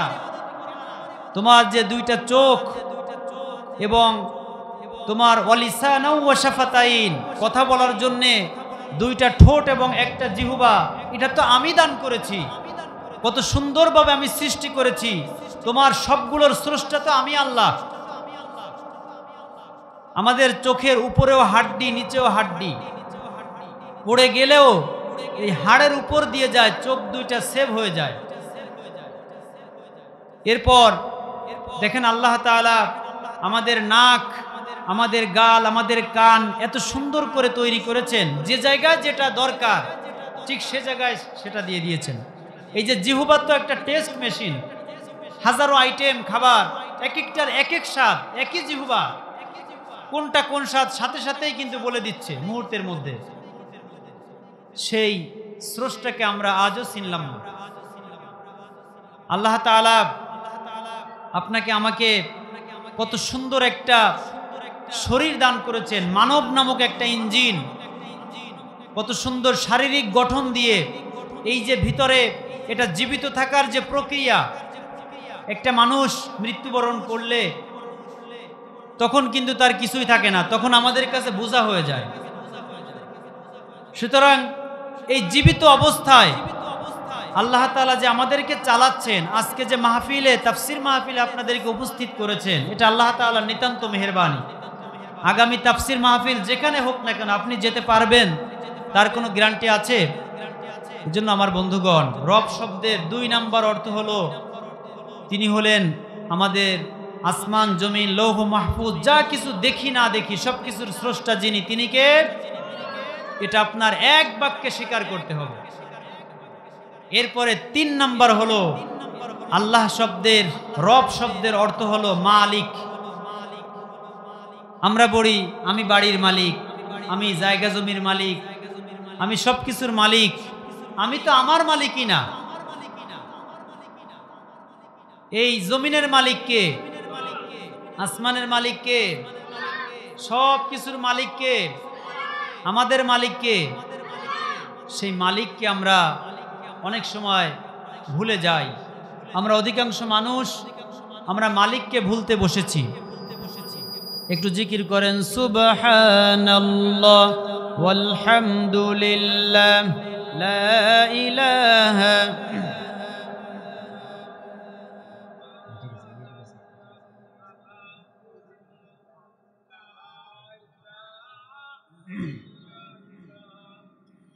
সম্মানিত ভাইরা, তাহলে রব শব্দের 1 নম্বর অর্থ হলো জুত্তারবিয়া, অর্থাৎ যেটা প্রয়োজন ওইটা আগে তৈরি করে রাখেন যিনি, তিনি হলেন আল্লাহ। 2 নম্বর হলো সব কিছুর স্রষ্টা, খালিক, সব কিছুর স্রষ্টা যে আল্লাহ তাআলা, এটা এক বাক্যে মেনে নেওয়া। এই মেনে নেওয়ার মধ্যে বিন্দু মাত্র যদি আপনার তফাৎ থাকে, তাহলে কিন্তু আপনি আল্লাহকে রব বলে মেনে নেননি। এই চারটা বিষয়কে মেনে নিতে হবে। 3 নাম্বার হলো মালিক, তিনি সব কিছুর মালিক, এই বাড়ির মালিক, জায়গার মালিক, ব্যবসা প্রতিষ্ঠানের মালিক, সব কিছুর মালিক, প্রকৃত মালিক যিনি, তিনি কে? আল্লাহ তাআলা আমাদেরকে আমানতদার হিসেবে কিছু সময়ের জন্য টেম্পোরারি মালিক করেছেন। এটা বলে যদিও আমি মালিক, এটা আমার দাদাও বলেছিল এই বাড়ির মালিক আমি, আমার বাবাও বলেছিল বাড়ির মালিক আমি, আমিও বলি এই বাড়ির মালিক আমি, আমিও একদিন চলে যাব। 3.5 হাত যে বাড়ি মাটির মধ্যে, ওইটার মালিক হচ্ছে আমি। সুতরাং সব কিছুর মালিক যে আল্লাহ তাআলা, এটা এক বাক্যে স্বীকার করা। 4 নাম্বার অর্থ, এটা একটু কঠিন বলবো, হাকিম, আইনদাতা, বিচারদাতা, বিধানদাতা। এই জায়গাটায় আমাদের অনেক সমস্যা। কিছু মানুষের গায়ে জ্বালা পোড়া লেগে যায়। আমার বুঝে আসে না, একজন মুসলমান মায়ের সন্তান কোরআনের রেফারেন্স দিয়ে কথা বলার পরেও সে কেন রেগে ওঠে। আল্লাহ তাআলা বলছে ওরা আখিরাত মানে না। ওরা কি মানে না? যারা কোরআনের সঠিক কথা এটা শোনার পরে যারা বিরোধিতা করে, আল্লাহ তাআলা বলছে আখিরাত মানে না। দলিলটি কোরআন থেকে দেই। আল্লাহ তাআলা বলেছেন, وَإِذَا ذُكِرَ اللَّهُ وَحْدَهُ اشْمَأَزَّتْ قُلُوبُ الَّذِينَ لَا يُؤْمِنُونَ بِالْآخِرَةِ। আল্লাহ তাআলা বলছে যারা আখিরাত মানে না, পরকালকে মানে না, বিচার দিবসকে মানে না, তাদের সামনে যখন কোরআনের সঠিক কথাগুলো বলা হয়, ওদের গায়ের মধ্যে আগুন জ্বলে ওঠে। আমরা দেখতে পাই বর্তমানে কিছু মুসলমান মায়ের কুখ্যাত সন্তানেরা যারা বক্তাদের উপর আক্রমণাত্মক হয়ে উঠেছে। এটা আগেও দেখেছি, বর্তমানেও দেখতেছি কিছু কিছু জায়গায়। ভাই, আপনার যদি কোনো মতবিরোধ থাকে, আপনার প্রশ্ন থাকে, আপনি আসুন কোরআনের কাছে। তাআলাউ ইলা কালিমাতিন সাওয়াইন বাইনানা ওয়া বাইনাকুম। তোমাদের মধ্যে যদি মতবিরোধ দেখা দেয়, তোমরা কোরআনের কাছে চলে আসো এবং তোমাদের সমাধানটি এখান থেকে খুঁজে নাও। তিবিয়ানাল লিকুল্লি শাই। আল্লাহ তাআলা বলেছেন পুঙ্খানুপুঙ্খ রূপে প্রতিটি কথা খুলে খুলে কোরআনের মধ্যে আমি জানিয়ে দিয়েছি। তাহলে যদি তোমার সমস্যা মনে হয়, তুমি চ্যালেঞ্জ করো যে হুজুর আপনি যে কথাটা বলেছেন আপনি কোথায় পেয়েছেন, বাস মিটে গেল। আপনি যদি বলেন এটা বলা যাবে না, তাহলে তো আপনি আল্লাহর চেয়ে বড় কিছু মনে করলেন নিজেকে। আল্লাহ বলেছেন এগুলা বলো। সমাজের অবস্থা যত খারাপ হবে কোরআনের কথা তত বেশি বলবে, তা না হলে সমাজটা ভালো হবে কি দিয়ে? কোরআন দিয়েই তো ভালো করতে হবে। কিন্তু আমরা বলি সমাজের অবস্থা ভালো না, এই কথা বলার দরকার নেই, এই কথা বলার দরকার নাই, এই বলে বলে আজ আমরা এই পর্যায়ে চলে এসেছি। আলেমেরা তো মেসেঞ্জার, কোরআনের কথাগুলো বলবে। কিতাবুন উনজিলা ইলাইকা ফালা ইয়াকুন ফি সাদরিকা হারাজুম মিনহু লিতুনজিরা বিহি ওয়া যিকরা লিল মুমিনিন। আল্লাহ বলেছেন হে নবী, কোরআনের এই কথাগুলো মানুষকে বলতে গিয়ে তুমি ভয় পাবে না, মনক্ষুণ্ণ হবে না। তুমি জোর গলায় বুকের পাটা বড় করে মানুষের সামনে কোরআনের প্রচার করবে। তুমি অবিশ্বাসী যারা তাদেরকে কোরআন দিয়ে ভয় দেখাবে। এখন আমি যদি ভয় করি, কোরআনের কথা বলার জন্য তাফসির মাহফিল, এখানে লেখা আছে তাফসির শুনতে এসেছেন, কিন্তু আমি যদি কোরআনের সঠিক কথাগুলো না বলি, কিয়ামতের দিন আমাকে জিজ্ঞাসিত হতে হবে। তুমি ইকরা বিসমি রাব্বিকাল্লাযী খলাক বলেছিলে, এই যে রব বড় একটা অংশ, এটার ব্যাখ্যা করে কেন বুঝায় দাওনি? যে কোনো একটা জিনিস আবিষ্কার করার পেছনে যিনি আবিষ্কার করেন, আবিষ্কারক, তিনি জানেন ওইটা কিভাবে চালালে সুন্দর থাকবে। কথা কোন ঠিক কিনা? কিন্তু একজন আবিষ্কার করলো, আরেকজন বলল এভাবে এভাবে চালাতে হবে, ওই যন্ত্রটা কি সঠিক থাকবে, ভালো থাকবে? কত নষ্ট করে ফেলবে। যিনি আমাদের স্রষ্টা, তিনি জানেন যে আমার বান্দারা কিভাবে চললে শান্তিতে থাকতে পারবে, কিভাবে চললে আমাদের মায়েদের নিরাপত্তা নিশ্চিত হবে। গভীর রজনীতে আমার বোনেরা 12টা 1টার সময় একা একা যদি রাস্তা থেকে যায়, ইফটিজিং করার দুঃসাহস পাবে না। আর এখন তো পুলিশে পাহারা দেয়, দেখা যায় ছেলে ওই পাশে মেয়ে এই পাশে, ও তাকিয়ে অ্যাঙ্গেলে চোখ মেরে দেয়, ঠেকাতে পারবে না, পাহারা দিয়েও ঠেকানো যাবে না। একমাত্র কোরআনের সমাজ ছাড়া এটা সম্ভব নয়। অন্যায় দুর্নীতিমুক্ত সমাজ গঠন করতে গেলে কোরআনের বিধানকে চালু করা লাগবে। আল্লাহ তাআলা রব শব্দের 4 নম্বর অর্থ হলো আল্লাহ হলেন আমাদের বিধানদাতা। আল্লাহ আমাদের কি? আইনদাতা, আমাদের বিধানদাতা। তিনি জানেন আমার বান্দারা কিভাবে সলাত আদায় করলে, কত সময়, দৈনিক কয়বার সলাত আদায় করলে এরা সুস্থ থাকবে, এরা কি খেলে কিভাবে চললে, সব কিছু যাবতীয় আইন ও কানুন যিনি স্রষ্টা তিনি জানেন কিভাবে এরা সুস্থ থাকতে পারবে। তো আল্লাহ তাআলা বলেছেন আলা লাহুল খলকু ওয়াল আমরু, সৃষ্টি যার, আইন চলবে একমাত্র কার? সৃষ্টি যার, আইন চলবে তার। এই কথাটি যদি আমরা বিশ্বাস করি তাহলে আইন তো আপনার আমার বাপদাদার আইন চলার কথা নয়, ব্রিটিশদের আইন চলার কথা নয়। যেহেতু সৃষ্টি যার, আমি যার, সৃষ্টি তো তার চলবে, আইন তো তার চলবে একমাত্র।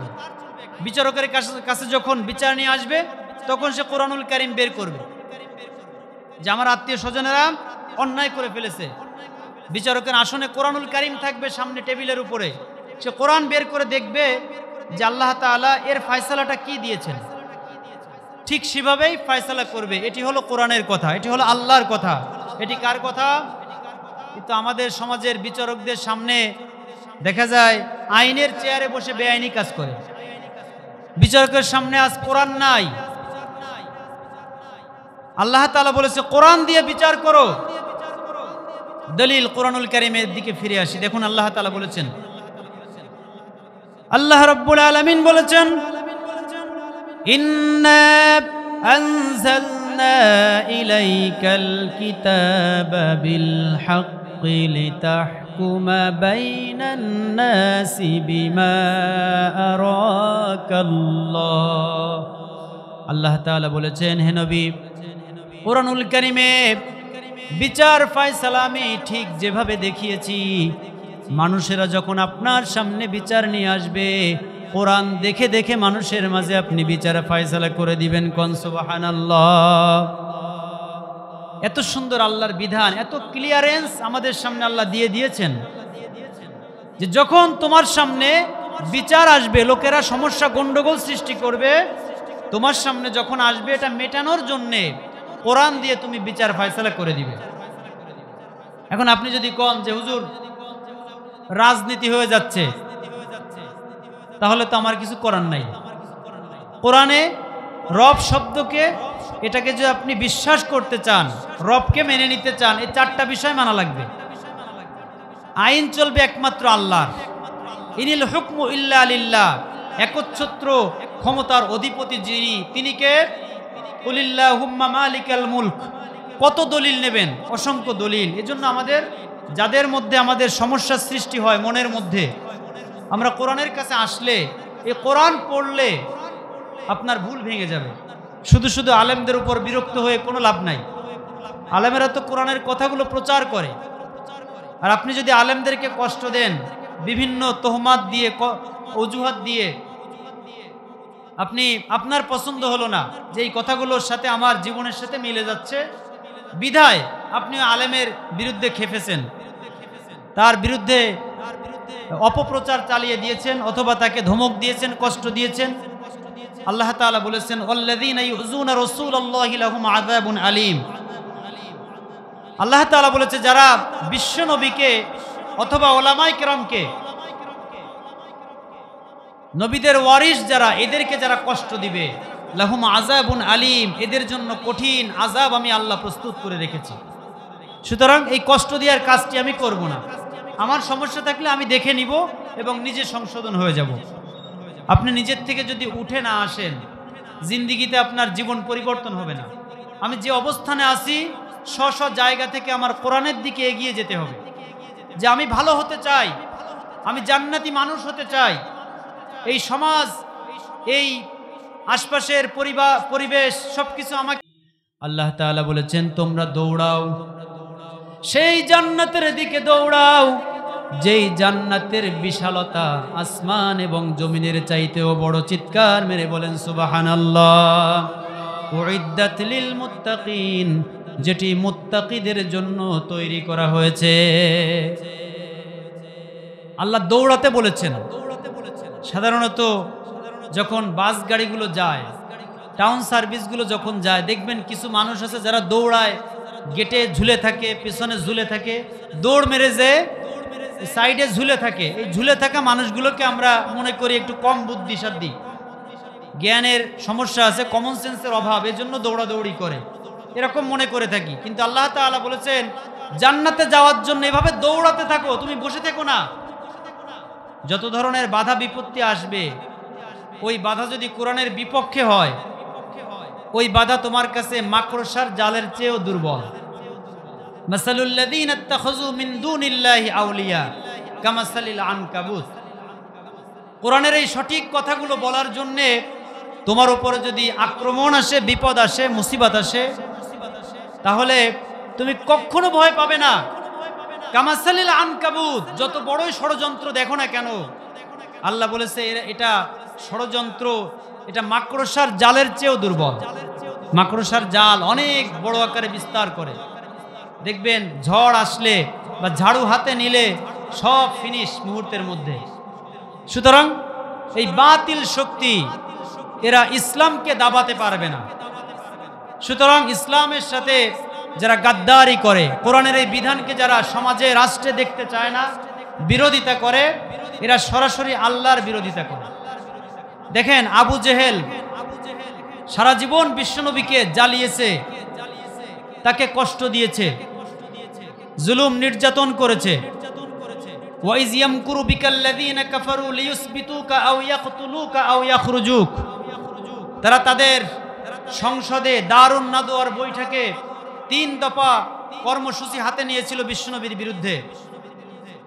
এক হলো দেশ থেকে তাড়িয়ে দেওয়া, 2 হলো নাগরিকত্ব ক্যান্সেল করা, 3 হলো তাকে হত্যা করা। এই আবু জেহেল জনমের মতো বিশ্বনবীকে জ্বালিয়েছে, কষ্ট দিয়েছে। বর্তমান বাস্তবতা দেখেন, আবু জেহেলের বাড়ি গিয়ে মানুষ পায়খানা করে, আর সেই নির্যাতিত মজলুম মানবতার অগ্রদূত বিশ্বনবীর বাড়িতে গিয়ে মানুষ চোখের পানি ফেলে। আজও আপনি যদি ওলামায়ে কেরামকে নির্যাতন করেন, যারা মাদ্রাসায় পড়ুয়া স্টুডেন্ট, এরা যারা তলাবুল ইলম, এদের এত মর্যাদা যে এরা যখন চলাফেরা করে তাদের পায়ের নিচে ফেরেশতারা তাদের নূরের ডানা বিছিয়ে দেয়। এদেরকে যদি কষ্ট দেন, ওলামায়ে কেরামকে কষ্ট দেন, তাহলে আপনারও ওই দশা হবে। নমরুদ, ফিরাউন, এদের নামও কেউ উচ্চারণ করে না, একমাত্র ঘৃণা ভরে খারাপ কিছু উদাহরণ দিতে গিয়ে এদের নাম উচ্চারণ করে। সুতরাং আমাদেরকে সতর্ক হয়ে যেতে হবে। আপনি যদি কোরআনের এই বিচার ফয়সালা মেনে না নেন, এটা জানার পরেও কোরআন দিয়ে বিচার না করেন, তাহলে আল্লাহ তাআলা কি বলছেন এবার শুনুন। আল্লাহ তাআলা বলছেন وَمَنْ لَمْ يَحْكُمْ بِمَا أَنزَلَ اللَّهُ فَأُولَئِكَ هُمُ الْفَاسِقُونَ। যারা কোরআন দিয়ে বিচার ফয়সালা করে না তারা হলো ফাসিক। তারা কি? ফাসিক। অন্যত্র বলেছেন وَمَنْ لَمْ يَحْكُمْ بِمَا أنزل الله فأولئك هم الظالمون। যারা কোরআন দিয়ে বিচার ফয়সালা করে না তারা হলো জালিম। আল্লাহ এটা বলেও ক্ষান্ত হননি। আল্লাহ আরো বলেছেন وَمَنْ لَمْ يَحْكُمْ بِمَا أَنزَلَ اللَّهُ فَأُولَئِكَ هُمُ الْكَافِرُونَ। যারা আল্লাহর কোরআন দিয়ে বিচার ফয়সালা করে না তারা হলো কাফির। তারা কি? জালেম, ফাসিক, কাফের। কথাটি কার? আমার না আল্লাহর? আল্লাহ। দেখেন আমরা মসজিদে ইমাম সাহেবের লুকমা দেই কিনা? ভুল গেলে আমরা পিছন থেকে লুকমা দেই। আমাদের সমাজের ইমামেরা, সমাজের নেতারা যখন ভুল করে তাদেরকেও লোকমা দিতে হবে। 3 বার করে লোকমা দিয়ে ওই ইমাম যদি আর কথা না শুনে ওকে টেনে পেছনে এনে এরপর যে ইমামতি করতে পারে তাকে সামনে দিতে হবে। এটা হলো মাসালা। সমাজের ইমাম সে যখন অন্যায় করবে আপনি 3 বার করে তাকে ভুল ধরায় দিবেন। যদি সে না মানে তাকে টেনে ওখান থেকে মসনদ থেকে নামিয়ে যে পারে তাকে নেতার আসনে বসিয়ে দিতে হবে। এটি হলো কোরআনের বিধান। আপনি আমি বিচারকের জায়গায় যাই, অফিস আদালতে যাই, সেখানে তো একবারও লোকমা দেই না যে আপনার বিচার হচ্ছে না, বিচার করতে হবে কোরআন দিয়ে। ওই জায়গায় আমরা ভয় পেয়ে যাই। কিন্তু কোরআনুল কারীম থেকে আমরা যত দূরে সরে এসেছি তত আমাদের বিপদ আপদ বালা মুসিবত গ্রাস করে ফেলেছে। দেখেন আজ সমাজের মধ্যে পর্দা নাই। এই যে রব, আল্লাহকে রব বলে মেনে নেওয়া, এর উপর ইস্তেকামাত থাকা, এটা খুব কঠিন। এই কঠিনভাবে আপনি যদি এগুলো মেনে নিতে পারেন তাহলে আপনার বেনিফিটটা কি, ফায়দাটা কি, লাভটা কি? এবার শুনুন কোরআনুল কারীমে সূরাত হামিম আস-সাজদার 30 নম্বর আয়াতে আল্লাহ তাআলা বলেছেন, রব্বুল আলামিন বলেছেন, ইন্নাল্লাযীনা ক্বালু রব্বুনাল্লাহু সুম্মা ইসতাকামু তাতানাজ্জালু আলাইহিমুল মালাঈকাতু ألا تخافوا ولا تحزنوا وأبشروا بالجنة التي كنتم توعدون। আল্লাহ তাআলা বলেছেন, নিশ্চয় যারা আল্লাহ তাআলাকে রব বলে মেনে নিয়েছে, আল্লাহকে রব বলে মেনে নিয়েই ক্ষান্ত হয়নি, এই কথার উপর দৃঢ় থেকেছে, ইস্তেকামাত থেকেছে। বিভিন্ন রকমের ঝড় এসেছে, তাগুতের ঝড়, বাতিলের ঝড় এসেছে, চতুর্মুখী বিপদ আপদ আসার পরেও যারা রবের উপরে ইস্তেকামাত থাকতে পারবে আল্লাহর পক্ষ থেকে ওই মানুষগুলোর প্রতি ফেরেশতা নাজিল হয় এবং তার মৃত্যুর সময় 70,000 ফেরেশতা জান্নাতকে টিভির স্ক্রিনের মতো সামনে দাঁড় করিয়ে ধরেন এবং বলতে থাকেন, আল্লাহ তাখাফু ওয়ালা তাহজানু, ও আল্লাহর বান্দা তুমি তো সারা জীবন আল্লাহকে রব বলে মেনে নিয়েছো, তুমি কোনো ভয় পেও না, চিন্তিত হও না, বরং এই যে দেখো জান্নাত, এই জান্নাতের ওয়াদা গ্রহণ করো। কোন সুবহানাল্লাহ।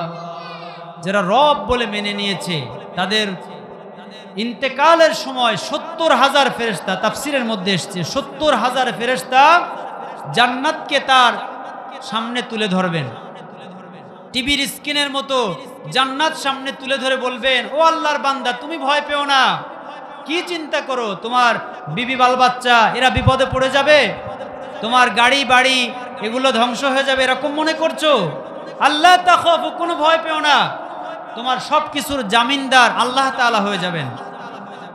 সুতরাং তাফসীরের মধ্যে এসেছে জান্নাতুল ফেরদাউসে বান্দাকে পৌঁছার আগ পর্যন্ত ফেরেশতারা আল্লাহর বান্দার সঙ্গী হয়ে থাকেন। কোন সুবহানাল্লাহ। সম্মানিত ভাইরা, আপনি যখন আল্লাহকে রব বলে মেনে নিয়ে এই কথার উপর দৃঢ় থাকবেন তখন কিন্তু ঝড় শুরু হয়ে যাবে।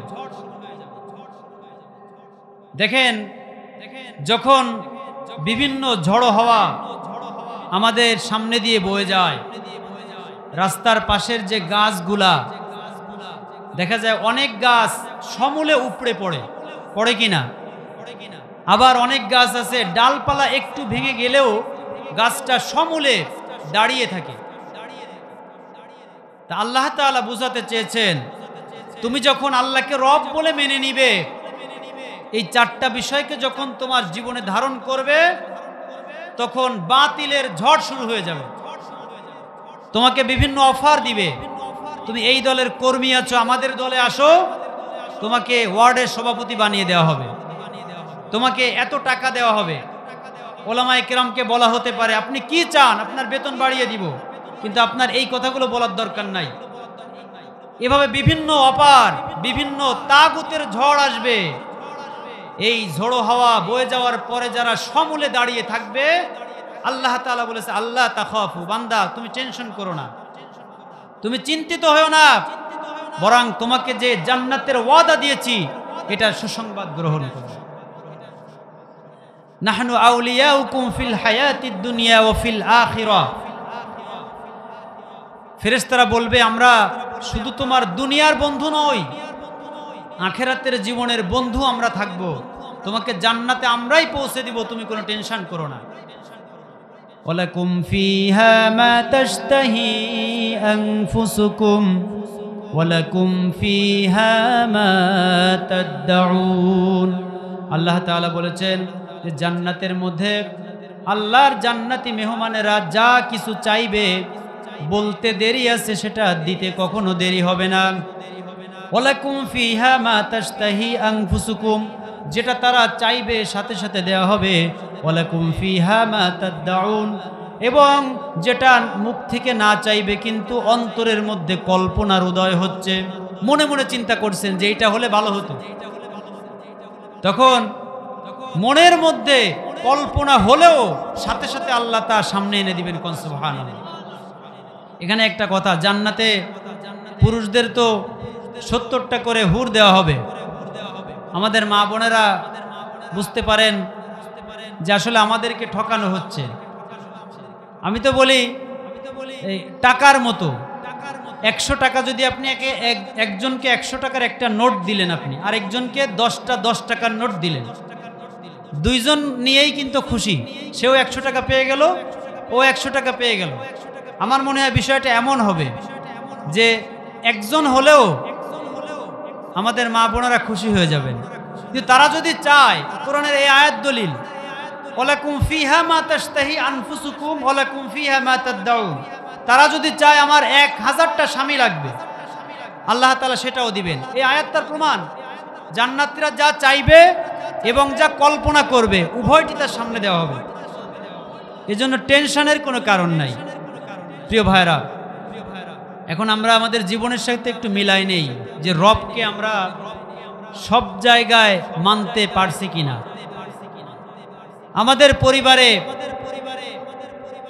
আমাদের পরিবারের দিকে যদি লক্ষ্য করা হয়, দেখা যায় আমরা অনেকে আব্বা আম্মাকে ভালোবাসি না, আমাদের পরিবারের মধ্যে কোনো মিল নাই, সন্তানের হক আদায় করি না। এভাবে করে ইসলাম মোতাবেক আমাদের পরিবারটাকে আমরা চালাচ্ছি না। আপনি যদি ঈমানের ভিত্তিতে আল্লাহকে যে রব বলে মেনে নিয়েছেন, এই দাবিতে, ঈমানের দাবিতে আপনার পরিবারটাকে যদি আপনি সুন্দরভাবে সুগঠিত করেন, তাহলে এর বেনিফিটটা কি? আল্লাহ তাআলা সূরা তুরের মধ্যে বলেছেন, রব্বুল আলামিন বলেছেন, ওয়াল্লাযীনা আমানু ওয়াত্তাবা'তুহুম যুররিয়্যাতুহুম বিঈমানিন আলহাকনা বিহিম যুররিয়্যাতুহুম ওয়া মা আলাতনাহুম মিন শাই'ইন কুল্লু ইমরিইন বিমা কাসাবা রহিন। আল্লাহ তাআলা বলেছেন, ওমা আলাতনাহুম মিন আমালিহিম মিন শাইইন কুল্লু ইমরিইন বিমা কাসাবা রহিন। এই আয়াতের মধ্যে আল্লাহ তাআলা বলেছেন, যেই পরিবারের প্রধান, আমরা যারা আমাদের পরিবারের গার্ডিয়ান রয়েছি, যেই পরিবারের প্রধান তার পরিবারটিকে ইসলামের আলোকে, ঈমানের আলোকে সাজিয়ে তুলবে, আল্লাহ রাব্বুল আলামিন কিয়ামতের দিন জান্নাতের মধ্যে ওই পরিবারটাকে, সকল সদস্যদেরকে একই জান্নাতের মধ্যে বসবাসের ব্যবস্থা করে দিবেন। কোন সুবহানাল্লাহ। আপনার পরিবারটা যদি আপনি সুন্দরভাবে পরিচালনা করতে পারেন ইসলামের আলোকে, তাহলে আল্লাহ তাআলা বলছেন কিয়ামতের দিন ওই পরিবারের সদস্যদেরকে আমি বিচ্ছিন্ন অবস্থায় রাখবো না। দুনিয়াতে যেমন একই পরিবারের মধ্যে ছিল, জান্নাতে একই সাথে একই জান্নাতে থাকার ব্যবস্থা করে দিব। কোন সুবহানাল্লাহ। সুতরাং আমাদের পরিবারের দায়িত্ব কিন্তু আমাদের উপর। বিশ্বনবী বলেছেন, আলা কুল্লুকুম রাইন ওয়া কুল্লুকুম মাসউলুন আন রায়াতিহি, সাবধান, তোমাদের প্রত্যেকেই দায়িত্বশীল, আর দায়িত্বের ব্যাপারে কিয়ামতের দিন জিজ্ঞাসাবাদ করা হবে। প্রত্যেকেই কিন্তু আমরা দায়িত্বশীল। যে ব্যক্তি পরিবারের প্রধান ও পরিবারের দায়িত্বশীল, কিয়ামতের দিন ওই পরিবারটা সম্পর্কে ওকে জিজ্ঞাসাবাদ করা হবে। তুমি কি ইসলামের ভিত্তিতে, ঈমানের ভিত্তিতে পরিবারটা পরিচালনা করেছিলে কিনা, এটা প্রশ্ন করা হবে। যে ব্যক্তি সমাজের ইমাম, এই সমাজটাকে, এই ওয়ার্ডটাকে সুন্দরভাবে পরিচালনা করেছিল কিনা, এ ব্যাপারে তাকে জিজ্ঞাসাবাদ করা হবে। যে ব্যক্তি ইউনিয়ন পরিষদের চেয়ারম্যান, ইউনিয়ন সম্পর্কে তাকে জিজ্ঞাসাবাদ করা হবে। তুমি কি জনগণের হক আদায় করেছিলে? জনগণের অনেক পাওনা ছিল তোমার কাছে, তুমি কি করেছিলে সঠিকটা বলো। কিয়ামতের দিন কিন্তু জবাব দেওয়া লাগবে। যে ব্যক্তি এমপি, তার নির্বাচনী এলাকার সম্পর্কে কিয়ামতের দিন জবাব দিতে হবে। যে ব্যক্তি প্রধানমন্ত্রী, গোটা দেশ সম্পর্কে তাকে জিজ্ঞাসাবাদ করা হবে। এই যে জনগণের টাকা চুরি করা, জনগণের সম্পদ চুরি করা একটা সূক্ষ্ম মাসালা। এখানে দেখা যায় আমাদের বাড়ির সামনে অনেক সময় ইট, বালু, সিমেন্ট, এগুলা সরকারি মাল অনেক সময় আমাদের বাড়ির সামনে জমা করে রাখা হয়। রাস্তার জন্যে এসেছে, দেখা যায় আপনার বাড়ির সামনে জমা করে রাখলো, আপনি ওখান থেকে একটা ইট আপনার বাড়িতে নিয়ে গেলেন। এরকমের পাবলিকের অভাব আমাদের সমাজে আছে না নাই? এরকম পাবলিকের অভাব নাই। সে শুধু সময় খোঁজে কখন লোকজন ঘুমিয়ে যায়।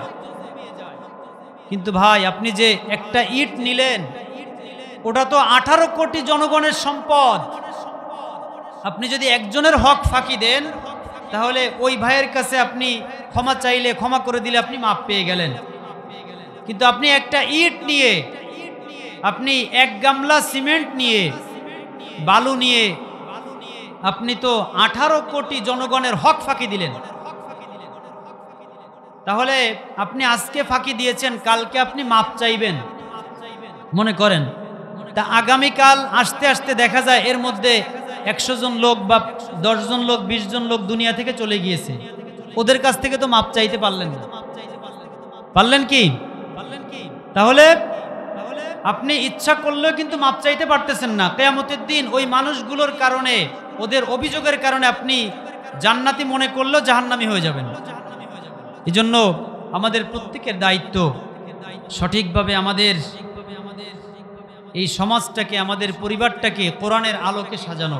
তাহলে আমরা রবকে রব বলে মেনে নিয়েছি, এটা প্রমাণিত হবে।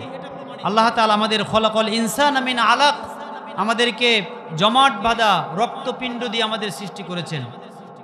আমরা তো কিছুই ছিলাম না, উল্লেখ করার কোনো বস্তু ছিলাম না। এই যে একটা নাম, বংশীয় পরিচয় সব আল্লাহ তাআলা দিয়েছেন। সুতরাং সেই রবকে আমরা ভুলে গিয়েছি। ইকরা রব্বুকাল আকরাম, আমাদের রব তো সম্মানিত, সেই রবের জন্য পড়তে হবে, ইসলামকে জানতে হবে, এরপর মানতে হবে। আপনি কোরআন জানেন না, আপনি কি দিয়ে নামাজ পড়বেন? আল্লাযী আল্লামা বিল কলাম, কলমের মাধ্যমে আল্লাহ তাআলা শিখিয়েছেন। আল্লাহ তাআলা সর্বপ্রথম সৃষ্টি করেছেন কলম এবং বলেছেন, হে কলম তুমি লেখো। কলম বলেছে কি লিখবো? আল্লাহ বলেছেন তুমি তাকদীর লিখতে থাকো, কিয়ামত পর্যন্ত যা যা ঘটবে সবকিছু লিখতে থাকো। আমাদের সৃষ্টির 50,000 বছর আগেই আল্লাহ তাআলার সৃষ্টি কলম সবকিছু লিখে দিয়েছেন। এই কলমের মাধ্যমে আমরা শিক্ষা গ্রহণ করি। এই কলমের অনেক গুরুত্ব, অনেক আলোচনা ছিল, সময় যেহেতু নাই। সম্মানিত ভাইরা, এই কলম দ্বারা আমাদের আল্লাহ তাআলা শিক্ষা দিয়েছেন। আল্লামাল ইনসানা মা লাম ইয়ালাম, আল্লাহ তাআলা বলছেন তোমরা যা কিছু জানো না এ সম্পর্কে আমি আল্লাহ তোমাদেরকে জানিয়েছি। সুতরাং আল্লাহ তাআলা আমাদেরকে তিল তিল করে বড় বানিয়েছেন। কাইফা তাকফুরুনা বিল্লাহি ওয়া কুনতুম আমওয়াতান ফাআহইয়াকুম, আল্লাহ বলেছেন কিভাবে আমাকে অস্বীকার করো? তোমরা তো মৃত ছিলে, প্রাণহীন ছিলে, তোমাদেরকে আমি প্রাণ দান করেছি, মায়ের গর্ভে জীবিত করেছি, আবার তোমাদেরকে পৃথিবীতে পাঠিয়ে দিয়েছি, আবার তোমাদের জীবন নিয়ে যাচ্ছি, আবার তোমাদের জীবনকে ফিরিয়ে দিচ্ছি। সেই রবকে তোমরা কিভাবে অস্বীকার করো? প্রিয় ভাইরা, আমাদের মা বোনেরা অনেক কষ্ট করে এসেছেন। মা বোনদের তো 4টা কাজ করলেই জান্নাতি। মা বোনদের অনেক কম কাজ। এক নাম্বার 5 ওয়াক্ত ফরজ নামাজ আদায় করা, 2 নাম্বার রমজান মাসের রোজা আদায় করা, 3 নাম্বার স্বামীর খেদমত করা, 4 নাম্বার পর্দায় থাকা। পর্দার খুব সমস্যা আমাদের প্রধান অতিথি এ বিষয়ে আলোচনা করবেন।